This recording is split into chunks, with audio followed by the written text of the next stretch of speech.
Gordon Dundas, this is it. It's been a few months. We have been waiting and waiting, but now Series 4 is upon us. We are launching the new series of Whisky Unscripted out and about in the capital of Scotland, Gordon. We're in Stirling. Do you know? We're in Edinburgh. And Edinburgh has got lots of whisky stories and whisky history, and it's steeped in whisky. Am I not right? Absolutely. And so we felt we'd give you a flavour of that because it's festival time. So we're going to go to a great whisky bar. We're going to go and steep ourselves in some really interesting history. And we're going to go to one of the world's most famous experiences of whisky. So let's go and do it. I can't wait. Gordon, let's go! Worthy of the wait, like the wild goose flying, with its only mate, an all-enduring spirit on the whiskey trail. Unscripted, and if you can hear, we're not in a studio. We're out and about. Where are we, Gordon? Well, we decided that we felt it would be a good opportunity to take Whisky Unscripted on the road. So we've come to Edinburgh.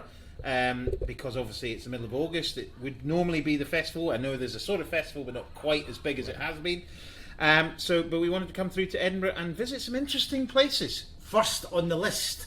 Well, I'll tell you what, sir, sitting right in front of you, would you like to tell me who you are and where, what your job is and where we are? We're in Edinburgh. We're in Usquabae, a whiskey bar underneath Ryan's. I'm from Amsterdam myself. I got an interest in whiskies following up on perfumes. I started on perfumes, which is more nose-based, but you can't drink it. So I thought, well, why not try whiskey? And for the last 25 years, my interest in whiskey has grown, and I've been collecting whiskey myself. And then opportunity came up here in Usquabae that I could not resist, and now I'm here in the building, enjoying the whiskey and the surroundings in this fabulous place. Fabulous. So just to give everybody your name? Jean-Yves Dominique de Manville van de Keift. JY. GY will be fine. Fantastic. So, for those of you who just want a bit of geography, we're actually just beneath Ryan's Bar, just in the just opposite what will be the new Johnny Walker Experience opening in a few weeks' time. Correct. And that's very exciting, I think. But I know that this is one of the best bars in Edinburgh for drinking whiskey. Thank you. I've just had a look at the back bar, everybody, and I have. To be honest, I've swift off a Glenkinchie off the back bar because I'm in Edinburgh. This is, well, it's not the closest distillery to Edinburgh because Holyrood is in Edinburgh and Leith as well, but the most traditional distillery close to Edinburgh. Lowland, obviously, single malt, and actually, very interestingly, Glenkinchie was the distillery that effectively survived the cull that Rosebank didn't in the old Diageo business. So. We're bringing Rosebank back. That's very exciting. But I'm going to try this Glenkinchie 12, which is beautifully straw flavours and lovely. Ah, lovely, lovely. I'll have to head out to Glenkinchie. But where I did head out this year, Gordon, on my holidays between season 3 and season 4, was I had a night in Aberlour. I was up and doing the Speyside Trail. Visited some old friends there at Tamdhu. Had a batch strength there, so I thought. You thought. Aberlour Abuna, while I'm here to remind myself of being in holiday. So this is a wonderful, full strength, lovely. So sherry casks like Tamdhu. Not many whiskies like these around. You know, Tamdhu and Aberlour are probably the two most famous sort of high strength only sherry matured whiskies, and certainly we know there's fans of both of them. I imagine those rich dark flavours, Gordon. Oh, the Oloroso casks. Absolutely, it's one of my favourites. Now I saw the barman who's behind us. His name is? Callum. Hey! Callum! Callum is giving us an official wave. Callum reached for the Aberlour on the very far left-hand side of that gantry. Could you explain how you divide up the whiskies behind us? Maybe explain what is behind us, because it's an amazing selection of drams. Sure, that's no problem. As you know, there's a lot of whiskies here. We got over 400 bottles. So, unfortunately, or for us better, we start alphabetical. So it's not on flavor, it's not on region, it's just purely alphabetically, and then we got original bottlings, we got vintage bottlings, and private bottlings. And that's basically the core of our collection. So Aberlour, we got this original bottling that is right next to you right now, and Abuna that you're drinking now, as a core range down here. And then, Gordon, have you seen a bigger collection in a public bar? No, I mean, Not many. No, there's not many. Of course, if you think of great bars in the UK or even in Scotland, you can think of we're from Glasgow, so the Pot Still's a lovely bar, the Bon Accord. But in terms of, the selection here is absolutely tremendous, and I've done a tasting in here a few years ago, which was fabulous, and you've got a great clientele, and I think you'll be hugely boosted with what's going on over the road with the experience. But an amazing selection, and even the Aberlour that's now been placed beside you is clearly a very old Aberlour Glenlivet, and interestingly, of course, distilleries back then, a lot of them had the name Glenlivet after them. Tamdhu had Glenlivet after them for a long time because they were in that estate. So it's just an interesting. That looks a beautiful old Aberlour, probably out with our budget on whiskey unscripted. Of course it is. Tell us a little bit about this, and for people listening, this is described as pure malt. Yeah. Which, of course, is now would be referred to as a blended malt. But it's a very unusual shaped bottle. Original bottling. It's original bottling. It's 70s. There's a couple of them. I got the original Dalmore there as well, which is I think 1969, 1971. And some of them still are with the screw top. That obviously later, for marketing purposes, got changed back to the cork. I've got an original Balvenie, as you can see on the back shelf, which is in a sort of Glenlivet shaped bottle. We got a lot of original bottlings here. Upstairs, we go for core ranges. In the light of Johnny Walker opening, down here we really are looking for a more exclusive whiskey experience altogether. Yeah. So therefore, our clientele should be able to come in. We have a lot of collectors that come here that collect whiskey, like myself. I prefer to keep my bottles closed unless my wife opens them with her friends at Christmas. However, this is a perfect opportunity for people to come down and taste the whiskey that they've heavily invested in. So, for example, if I got a 40-year-old Balvenie, I can taste it here without having to open the bottle myself at home. So that attracts quite a wide clientele of collectors. So there's also people that just come in and have a just normal dram, so to speak. Well, that's exactly my question. Yeah. Because some people coming into this bar that don't know their whiskies can be a wee bit overawed. Yeah. So, how do you approach, and I'll ask both of you, Gordon and yourself, how do you approach a big bar like this? What would you suggest you do? Normally I said, are you a whiskey drinker? If they say, I've been dipping in the whiskey collection, they say, why don't you start with a basic dram? So, for example, we would go for a Deanston. I've got an 80-year-old Deanston original bottling. It's 8 years old. It's a refill cask. It's a quite natural spirit, not so much influence from the cask. Nice whiskey as well, So that would be my choice for a basic whiskey to taste. After that, I would move on for something with more characteristics from the cask. So, for example, we would go for a Balvenie Portwood, for example. That one is very nice. It's 21-year-old, then it's been matured in 30-year-old port pipes. So that one will really teach the person who's never had that many whiskies the influence that the cask has on the liquid itself. Mm-hmm. After that, I will go put in something weird. For example, Octomore 9.3. That's an interesting one, I think. So that's quite a difference from going from a basic spirit to the Balvenie then to the Octomore. You know yourself, that's from Irene's Field, Octomore. Peat, there's only 134 casks made. We happen to have one bottle here. There's only, how much is there left, Callum? About 2/3 of a bottle? So that would be the curveball we would throw in, and that will give somebody who hasn't got many experience with whiskey a very good idea of what's the basic whiskey, what's the sort of more sweeter one, and a heavy peated one. It's almost an extreme, isn't it? Exactly. So do you do whiskey flights for people as well if they want to come in? We do flights, we do tastings. Most of it at the moment is bespoke because we've just been closed for quite a while. So what we're doing at the moment, we got a collection. We're looking at what we need to add to the collection as an investment as well, and looking into the future. Then we got some very interesting projects in the pipeline for when Johnny Walker opens, because they obviously do their thing and their tastings. We need to have our own experience, which I assume down here will be slightly more exclusive. Yeah. And everything whiskey related, because not only are we a whiskey bar, we also do fantastic food here. We got very good chefs here, so there'll be a very big whiskey element presented within the food. But a very good lunch, I have to say. I have to say, Gordon, the whiskey bonbons with this Aberlour Rabuna would be highly recommended. So let me just put that into the mix. We got something there as well. We got some ideas in the pipeline there as well, how to add whiskey to our dishes. Fabulous. Well, that's always good because, I mean, what I'm a big fan of, and I think Johnny Walker will talk about this, and I think we're seeing it more in is that whiskey can be drunk in many, many different ways. And I think, with whether that's with food, whether that's in cocktails, however it may be, and the more that we push down that road as an industry, which we are very, very much, and we've done our own little bit in the last few weeks with Smokehead, I think that's really, really important in terms of getting more people to drink whiskey, and I think you probably agree. Yeah, definitely. I do a lot of blind tastings as well with Mark Davidson, which is interesting. Another thing that really strikes me, that's something that we definitely want to introduce, is the shape of the glass.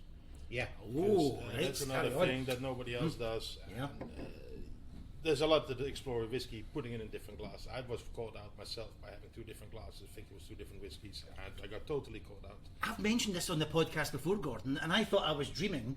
As a tour guide, I used to do the tour guides at Glengoyne, and there was a gentleman said that there's a whiskey festival, I think in Finland, where it's the same whiskey, but the glass changes. Yes. Callum knows about that one. Oh, Callum, come on over. Come on over. Tell us about that. I think I've been to it. It's called Uske. Callum knows everything. From what I can remember, the one I went to in Finland. Just Not the Finnish one, but I've been to the Vilnius Whisky Festival in Lithuania. Right, nice. And again, we were talking about the different shapes of glasses. And Very important. if you can remind me the name of the new one that came out, it was crowdfunded a couple Oh of years yes, ago. that was the one I smashed watching the Norland. I went to sleep watching Netflix and it slipped out my hand twice. And the wife says, "How are you getting on with the Norland glasses?" I just can't be bothered. I can't be bothered drinking out of them. So you tried a glass? Yeah, for sure, and it's just the way the vapors come up. It just focuses the flavour on the nose, and the nose is really important for tasting, because you've got your basic flavours, salt, sweet, all that on your tongue, but it's the nose where you get all this big sweetness, and you can find whiskies that maybe are big beefy whiskies, a bit like an old Mortlach, or something flowery, a bit like some of the old Rosebanks. Yeah. And the glass can make a huge difference, because if you have a glass that's wide open, all the flavours are just going straight up and not being focused enough.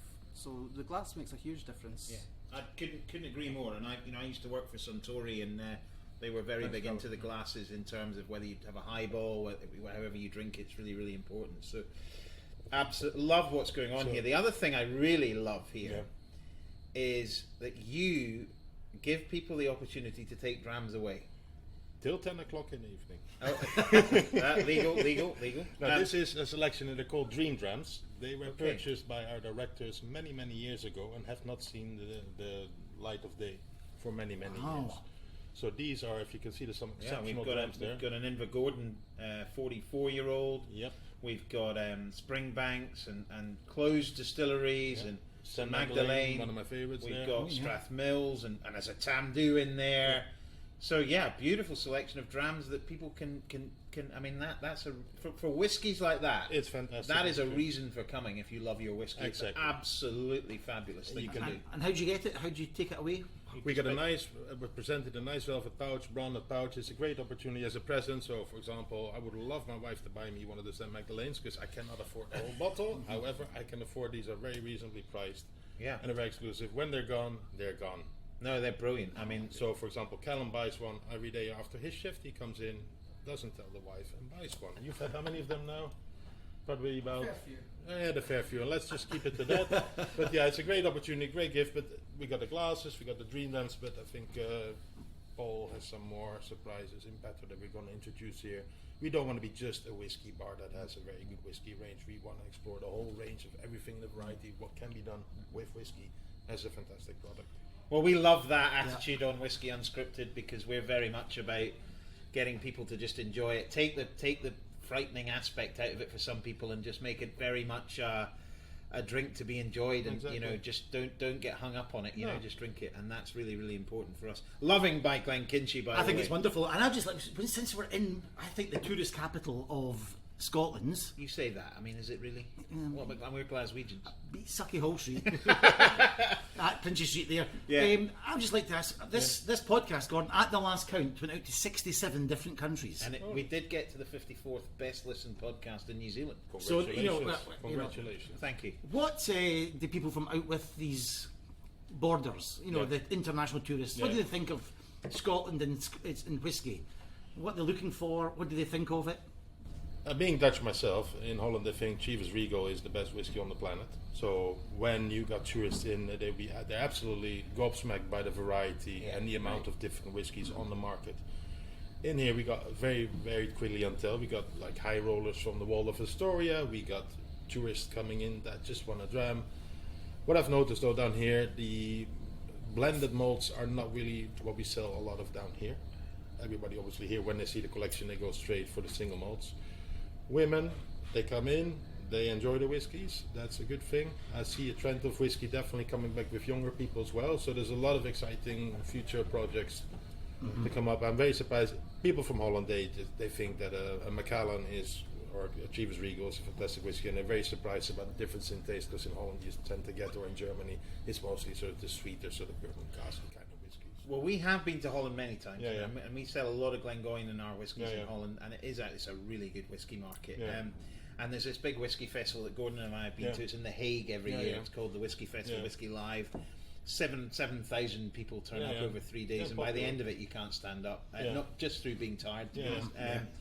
But the knowledge and the enthusiasm is actually, I think most people would agree, it's one of the festivals that really everybody is so enthusiastic to be there and want to learn and want to try different drams. So I know from our perspective, Yeah, the yeah. Dutch market generally is really on Oh, it's the up, going which up. is I've great. had a group of Dutch sommeliers coming in before lockdown that specifically came to Usquabae to get an education on different flavors Great. and different. They were like, he was a whiskey sommelier, and he came down to Edinburgh specifically to start for a big company that has lots of hotels to up their game. He says, with every bar we got a bottle of Balvenie and a bottle of Chivas. Show me, what should I get? And that's how we started the ball rolling. So it's definitely a growing market in Europe. Hopefully we get a lot of Europeans coming down to our bar. Well, let's hope Yeah. that things open up even more for everybody, Exactly. and everybody can come over to Edinburgh, Yeah. Usquabae, everywhere. That would be great. Yeah. Well, gentlemen, I think we should just close our conversations Thank you, with a thank you. small clink of the glass, Gordon, and say Slanjava. Thank Yeah, you very much Thank for you, your thank you. hospitality here. Pleasure, absolute pleasure. Thank you. I hope to welcome you back again soon. We'll be Yeah. back. Thank you very much. No finer place to have a dram than this. Let's go. Enjoy, Ram. Beats the sauna. If this doesn't What's that? record, I'll kill you. I'm recording. All right, good. See, you have absolutely no faith in me, Gordon. Just because we're out and about We're and we've all right, walked. Have we walked? Let's say we've walked. We've walked. We've yeah. walked all the way there from Usquabae, and we're in Edinburgh. We're in Edinburgh. We're in Edinburgh, yeah. That whiskey was wonderful. We're in Edinburgh, and I wanted to indulge my sort of passion for the historical side of the story You of love whiskey. a bit of history, don't you? Yeah. Where are we? Well, I was going to ask you that. We're in the Pear Tree. Now, I know the Pear Tree is a bar that I've been in. My niece lives in this place as well, but there's a lot more to this place, isn't there? Oh, could go into it and get very excited, but I'd rather speak to a veritable expert in this who might be able to take us inside and show us something. But let's go and speak to Mr. Paul Hastie. Paul, what's your relationship with the Pear Tree? Who are you? Where'd you come from? And is this your first time on the game show? It's the first time on the game show, yeah. So my name's Paul Hastie. I work for a company called Caledonian Heritable. I'm their procurement manager, and I get involved with operations for the company as well. So my relationship with here, I've had a relationship with the Pear Tree going back to my own student days, and then I was its area manager for about a decade, and I've probably known it 20 odd years now. This area, and I don't know if many people know about it, but it's the Usher family. And I know you know quite a lot about them. Could you explain, for those listening that maybe don't know too much about the Usher family, and Andrew in particular, who were they? So Andrew Usher Senior was originally from the Borders. He was a spirit merchant who moved to Edinburgh. He had a shop just round the corner on the main drag from Pear Tree House here for a number of years. He bought this house.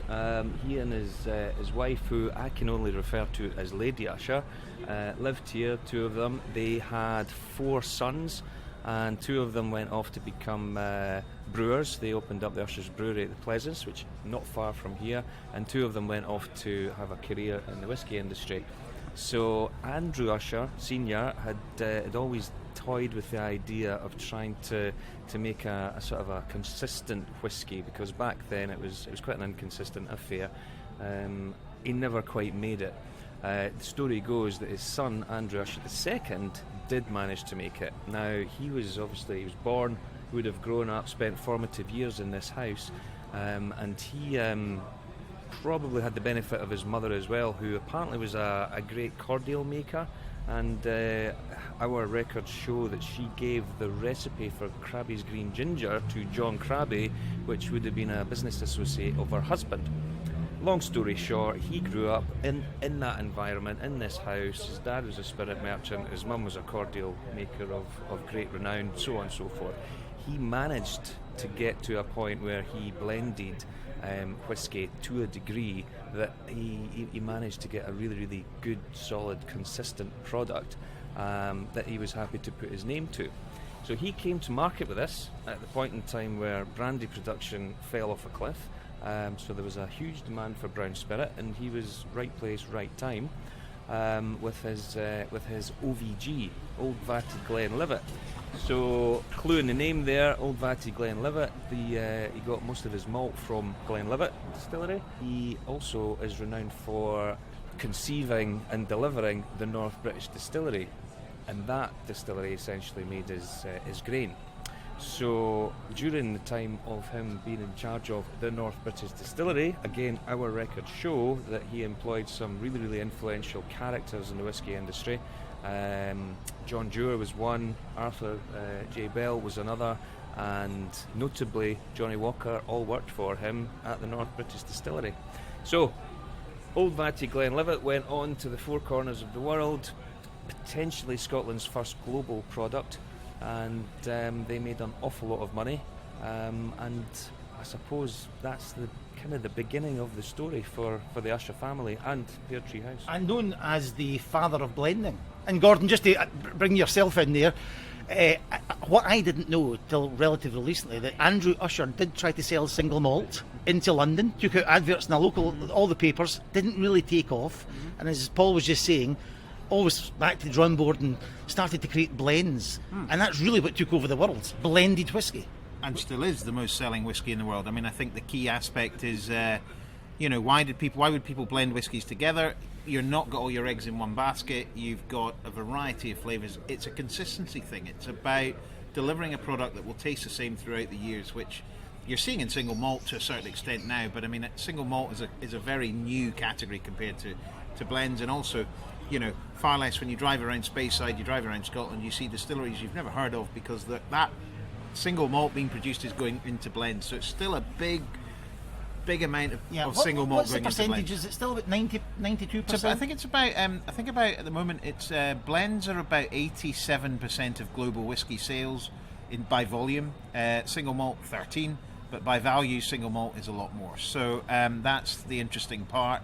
But generally, blends still hugely significant in most markets. Now, I'd like to ask you, Paul, what happened to the Ushers?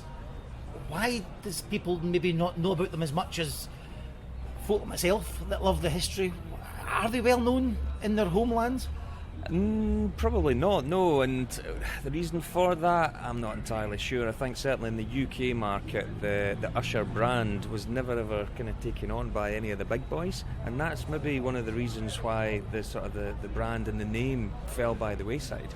Because there's no doubt about it. He was the forefather of the modern day Scotch whisky industry, and it tends to be that the only people that really kind of know that are very well versed in the trade, and also it seems to be guys that are a little bit older in the trade that know about it. A lot of new people that are coming into the trade as salespeople and so on. You talk to them about Andrew Usher, and they've never heard the name, which is hugely disappointing. But I think it's probably because none of the big companies have, had the brand in the UK market. This must have been someplace back in the day. I mean, we look out here, we're in West Nicholson Street. For those that know Edinburgh, we're very close to the University of Edinburgh, but this must have been quite an operation.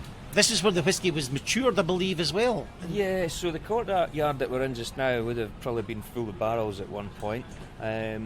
Originally, the mansion house was the family home, and then Andrew Usher II, with all of his newfound gains from being successful with global whisky sale and manufacture, became a very, very wealthy individual. He extended the building, and within the extension is a ballroom, which is in what we call the Counting House now. And that ballroom has a cupola within it, which he had built so as he could host lavish parties. So you can imagine those parties would be quite something. He'd be, the first whiskey baron of the world, and that was the place where he hosted parties. So it would have been a really, really interesting time back then. And the connection with the Usher Hall? Yes, so he was a music lover, and he bequeathed, I think it was a region in somewhere north of just £500,000 he gave to Edinburgh City Council to build a music hall, which is now known as the Usher Hall. And within the design, he was very, very keen to recreate the cupola that exists in the Counting House to be the kind of centrepiece for the Usher Hall.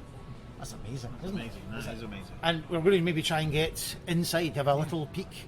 And it is a fringe venue at the moment. The Edinburgh Festival is raging around us as we speak. It's a great atmosphere in Edinburgh, so we might have to nip in between shows. Is that right? That is correct. Yeah, we're managing post-COVID first festival. We're managing to operate as a venue, and so far so good. Fabulous. Right. Gordon, see if we're in there and the show starts, you're going to have to take the mic. That's fine. Right, That's fine. can you I sing? do that. Yeah, no. Okay, right. Well, it's dancing then. You're going to have to dance.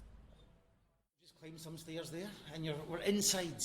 It's called the Counting House. The Counting House, Right, yes. okay. So I've just come up some stairs, and that would have been the original Usher's mansion. That's house, right, accommodation. yes, absolutely. The bit we're standing in just now is an extension that came afterwards. As you can see, there's a cupola, and in the four corners, you can maybe make out the initials AU.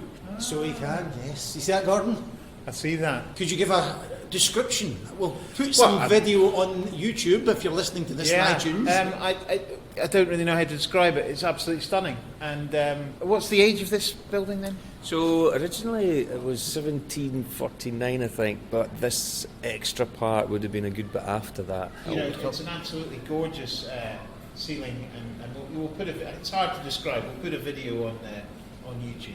But this would be Victorian grandeur. You're talking, it would would have been 1850s, 60s. The money would come really sloshing in. Yeah, round about then, and so Counting House. We were talking earlier. The reason it's called that is that when I think they'd made an awful lot of money and they built quite a few mansions here, there, and everywhere. They moved out of here, so this went from being a domestic dwelling to being a working office. And this area here, this level, was essentially where they had their accountancy department, and hence the name the Counting House. There must have been some fair amount of shillings Gordon counted. I'm sure there was a few with amount the of shillings ushers. going through, because they would have been one of those families that we were talking about that at that point in the sort of mid 1800s, something like that, there was a lot of money schlossing around in the whiskey jurors, industry. Teachers, all of them, yeah. And Langs, this would and be now another one of that. Yeah, ushers were definitely. at the forefront of that as well.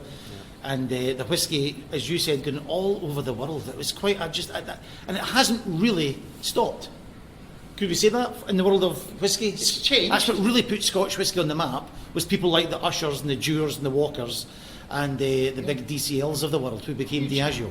It's a very different industry now, but because there's less families, but there's still, you've still got the Grant family, which have been in the industry for a long time. But of course, all those names now have been swallowed up by a lot of bigger companies. But still, the influence of Scotch is huge. And it started from these people. That's right. There's no other country really eclipsed Scotland since, and that's when it really started with the story of the. That's right. In this house. Am I right in saying you got one of the whisky experts to come in and have a look at these initials? Yes, so we did a project which was to recreate some of the blends, and I contacted Richard Pasterson from White Mackay just to come along to have a look, ultimately to let him know what we were doing, and I kind of suppose look for his blessing. He's a huge figure in the industry, and it was he who first told me about the initials being in the four corners of the cupola, because unless you know that says AU, you could be forgiven for not being able to notice that. Yeah. So speaking to Richard about it, he was a huge fan of Andrew Usher, and in his book, goodness knows, he talks about him fairly regularly. And as far as as far as he's concerned, he was the real kind of idol of his. The originator of blended whisky. Yeah, absolutely. This is utterly fabulous. And can I just say, for people who've been watching and listening and being aware of Whisky Unscripted. This is the finest roof we've ever had on Whisky Unscripted. I mean, your sauna one is not bad, but this eclipses it by... No, this is absolutely amazing. Listen, get these folk in from outside. This is fringe quality material. Get on that stage and give us some more of those lines. Listen, Paul, Hastie, thank you very much for your time and showing us a little bit about what the Ushers and how important they are to Scotland's. And my final question, do you think the Ushers will be one of these names that will be discovered? I think it has to. I think that if you think about the history, I mean, it's there, it's done, it can't be changed, and it's one of the most fascinating stories I think there is in whisky. Gordon, really? We've walked all over the city. We have walked You've promised everywhere. me whiskey. What are we doing? Well, we're on the Royal Mile now. We've walked everywhere. Scotch Whisky Experience. What? Where? This is a really interesting place, so we're going to go and find out about it. It's got Scotch, it's got whiskey and experience. All in one. So Gordon, we're inside. No one stopped us. We came in. I know, how did we get to the top floor? The Scottish Whisky Experience. Now we just need to get into this room, Yeah. and I believe we're going to meet somebody very special. Oh, hi, Julie. Hi, And your name is? I'm Julie Trevisan-Hunter. I look after the marketing here. Julie, thank you for letting us into the Scottish Whisky Experience. I'm not clear as to how you got here, but Well, I did see our faces up in Most Wanted posters, so I've taken them down, but where are we? Could you explain? so we're the up room? in the Castle Hill room, which is on the top floor of the building. Our building used to be an old Victorian school, so we've kept this beautiful schoolroom, oblique assembly room, which is up on the top floor. We use it for private events normally. At the moment, because there's not a lot of private events going on, we're using it for our brilliant tasting tales. So that's what you've just wandered in on. Oh, so it's starting soon. Now we're recording this, it's now 3:30. When does it start? So 4:30 in the afternoon we run our tasting tales. It's a kind of new product that we developed just before everything stopped and shut down and we couldn't do it. But the ethos behind it is it's all about the tales around Scotch whisky. So in this one we focus a little bit less on flavour and palate and character and volumes of pot stills and all that kind of fascinating stuff for some of us. Fascinating. And talk a little bit more about the cultural side of things and indeed the culinary side of things, because each of the 4 whiskies that we choose are paired with a little taster from Amber Restaurant of a different food type from Scotland that we think really matches beautifully with the whisky. Gordon? That is utterly fabulous. Now, can I just say for anybody who's not been to the Scotch Whisky Experience, this is Edinburgh's foremost experience of whisky. On the Royal Mile, literally just down from the castle, perfect location, and even now, with still not many foreign visitors here, it's very busy outside, which is great. Great shop, great place to visit, great experience. So if you've not been, come. And can you, Julie, I want to ask you, how did the Scotch Whisky Experience come about? Because it's quite uniquely funded, isn't it? Yeah, so we're really unusual, and in fact we sometimes get people from all over the world coming saying we're a consortium of Bordeaux wine, or here we are from Cuba, or we do mezcal, or whatever we do. How did you get this thing going? Because we're trying to do similar things and it seems quite unique. So you're right, we are really unique. So we opened in 1988, and back in the 80s there wasn't an awful lot going on in terms of whisky tourism, and there was also a statistic that came out from what is now Visit Scotland showing that actually a very small percentage of visitors were getting further into more rural locations beyond Edinburgh. So lots of visitors coming to Edinburgh and really only doing the city break here. And there wasn't a much of an opportunity for them to engage with Scotch whisky. So one, beyond Edinburgh, there weren't an awful lot of distillery visitor centres back then. Two, if they did exist, they may be closed at the weekends because they were only open during production, which wasn't very tourist friendly. And 3, within Edinburgh itself, aside from just hopping into a bar that maybe had a really good local driven whisky proposition, there wasn't an awful lot for international visitors to engage with Scotch whisky. So as a result, our managing director, chairman, and now sort of chairman emeritus now, Alistair McIntosh, he worked in blending and bottling, so he worked with lots of different distillers companies, and he had a bit of a brainchild to say, let's get something going in Edinburgh. Same time, interestingly, as Keepers of the Quaich was sent up, so there was this lovely tide through Scotch whisky then of everybody coming together, working together, and putting something interesting together, and that's really how we were formed. Quite, that, quite amazing. Quite a lovely story there, Gordon. I'm quite fascinated about that moment in time. It just seemed to start to ignite the Scotch whisky story, the single malt story, Well, I mean, the I classic think- six, all that stuff started to happen. And I think you've probably seen it also in the last 10, 15 years. People used to come to Scotland to do golf, fishing, and whisky was like an add-on almost. In the last 10, 15 years, the driving force is whisky more so than anything almost, and that is really interesting. You go to the Speyside Festival, the Facial Festival, thousands of people from around the world there for the whisky, and they may play golf and they may go fishing, but whisky's the front driver now, which is really interesting. And I quite like this. You just mentioned about engagement and those tasting tales. You know, how important, Gordon, do you think it is to engage people on more of a story level as well, and more absolutely. of a You can talk cultural about level? you can talk about technical stuff, and you can talk. It's all very interesting, but a whisky is the fabric of where it's from. It's the fabric of everything. It's not just about how it's made. It's about what it does to you. It makes you how you feel, everything, and how the people that work there influence it and all as well. So there's a lot of things, and I think that's what's exactly behind what you're doing here.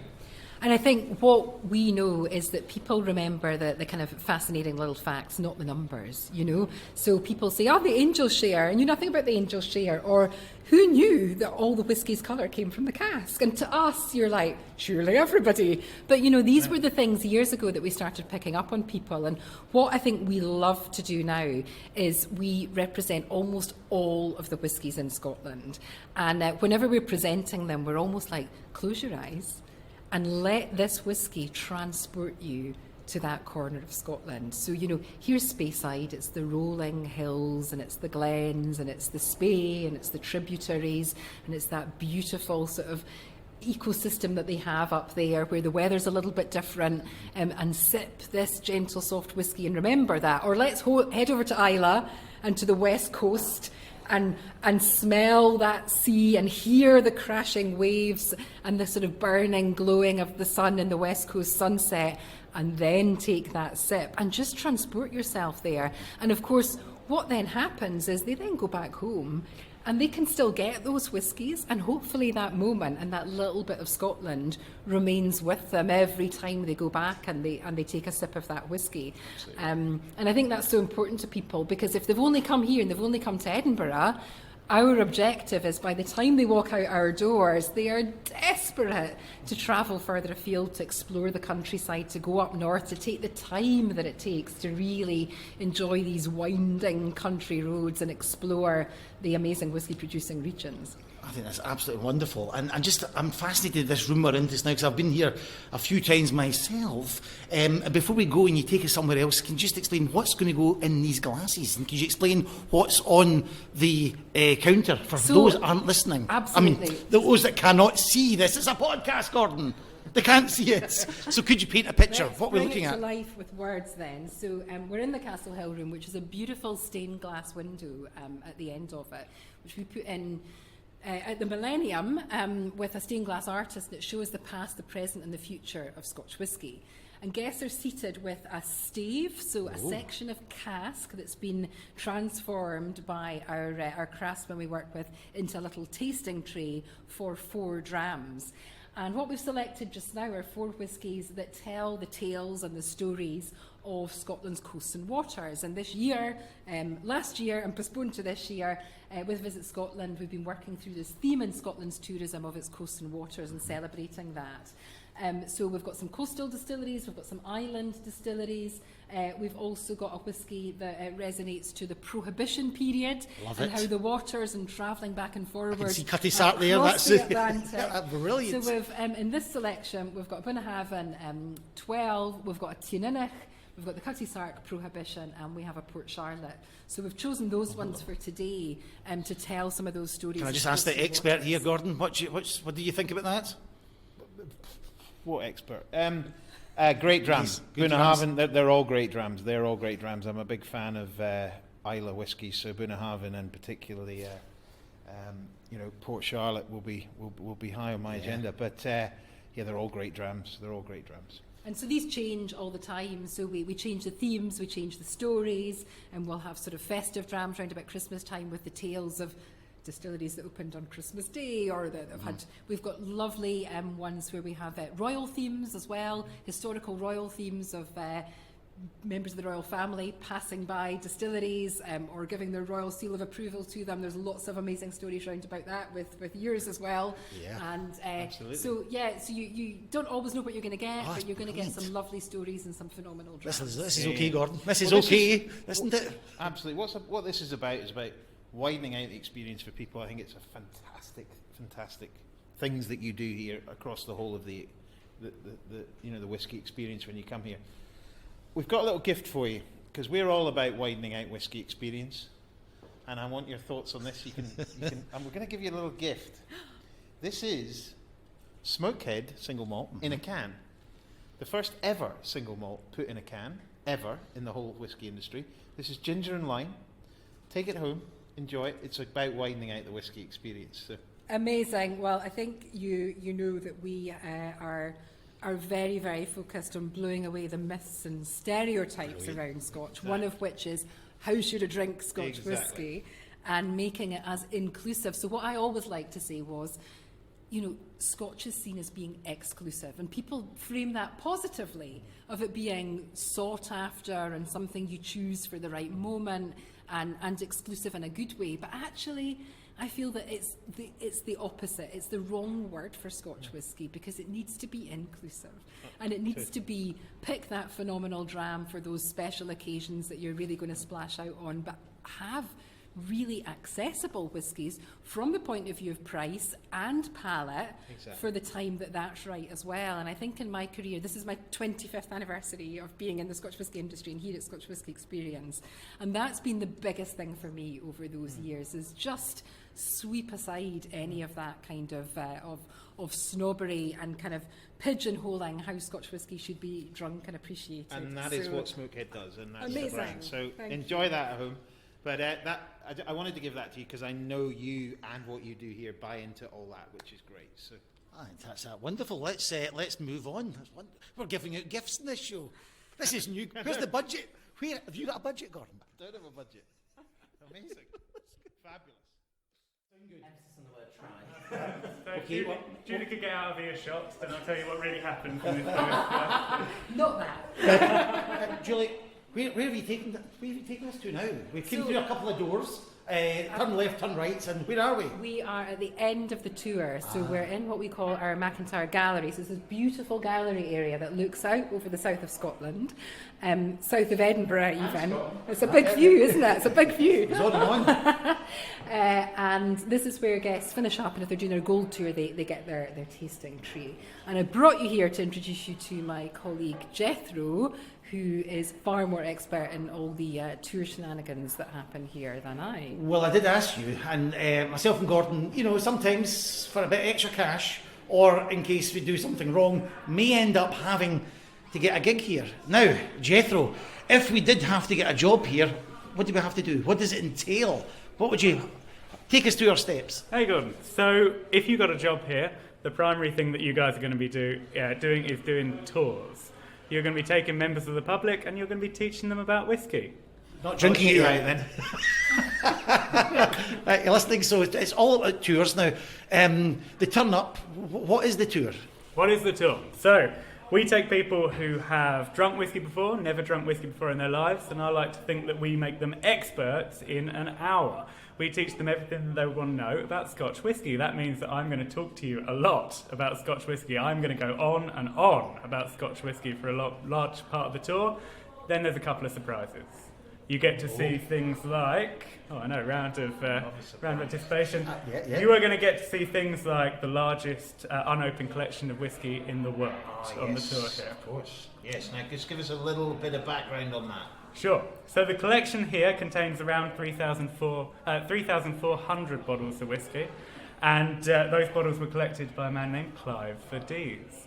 Now, he was a Brazilian gentleman from Sao Paulo, and he collected whiskey for 35 years of his life. Now, that collection has made its way back home to us. Don't tell me you've got to remember every bottle of whiskey in that collection, because that's terrible if they're making you do that. I just don't think I can stand it. I still walk into that collection every day, 3 times a day, and there are bottles in that collection that I've never seen before, like they appeared overnight. Wow, That's that's an amazing. amazing collection. We've already been down to Pear Tree House and seen where the Ushers, and Josh was Absolutely, born, yeah. and I can see a few bottles here. And I know a few years ago there was an Usher display and collection on the public display, so I'm really going to have a look at that afterwards. But yeah, so you've identified if they're experts in whiskey, talk to them about it, and then what happens next? What else do we need to do? Do not forget that you have to drink some whiskey as well, gentlemen. At the end of the tour, we're going to teach you how to drink whiskey. Now, you can drink whiskey any way you like, of course. Good But answer, we take Jeffrey. people by the hand and we make sure that they're confident in doing that they feel okay to drink whiskey in any way that they like. People can go home from the tour and they can start shooting it. People can go home from the tour and start mixing it, putting iron brew in it, Mountain Dew maybe. Maybe I wouldn't do that, right? But they can do it any way they like as long as they are confident in drinking it, and that's what I want to see when people leave this place. You don't need to be anything before you come along. We hire all sorts of people. We hire people from hospitality. We hire people who are just going through school. There are people here for whom this is their first job ever. All you need to do is be happy talking to people, fielding questions, fielding difficult questions, and fielding stupid questions as well. That's very important to be able to do. I'm thinking we might be able to do this, Gordon. Well, we normally the ones who are asking the stupid questions, but one thing I want to ask Jethro, I think the other thing you probably do need to have is you need to have a bit of a passion for whiskey. Would that be fair? Right. You will find in the Scotch Whisky Experience some of us are some of the most passionate people about whiskey, and if you guys want to come to the pub with me later on, I will bore the hell out of you talking about washbacks. I can overbore you in that. Here we go. Where did your passion for whiskey start? Where did that happen? I worked in cocktail bars in Aberdeen before I worked right. here. And I was responsible for the selection behind the bar. And I thought it was a real shame in cocktail bars up in Aberdeen that they did not have an amazing whiskey selection when I worked there back in the day. There was not a real appreciation, I thought, in those bars for whiskey, the national spirit, right? And so I got very, very into it when I was up there, and luckily the scene got tremendous while I was up there when I was working in Aberdeen. And now you can go up to Aberdeen and you will go into any bar and there is a tremendous selection of whiskey. That is very true. That is very true. Well done, Jeffrey. Well, thank you for that. Yep. That was very interesting. And so we've got some top tips on... Top tips on how to become a tour guide at the Scottish Whisky Experience. I'd like to finish, Jethro. Could you just give us the first few lines? Me and Gordon roll up. We're, say, from Norway. We're 6'5", strapping Norwegian gentlemen, and we're here for the tour. Just give us the first few lines. Introduce yourself, how you start it, and we'll just fade out from there. Sure. Here's my current start to the tour, gentlemen. I'd like to welcome you all to the Scotch Whisky Experience. Now, gentlemen, what you're going to do is you're going to wear the mask on the tour. You have to wear your face mask on the tour at the second. Please wear them on the tour until you get to the bar. Do not try and drink the whiskey through the mask. It will not work. I've seen some disasters in my time. Now, we're going to learn a lot about whiskey on the tour today, but do not worry if you've never tried whiskey before.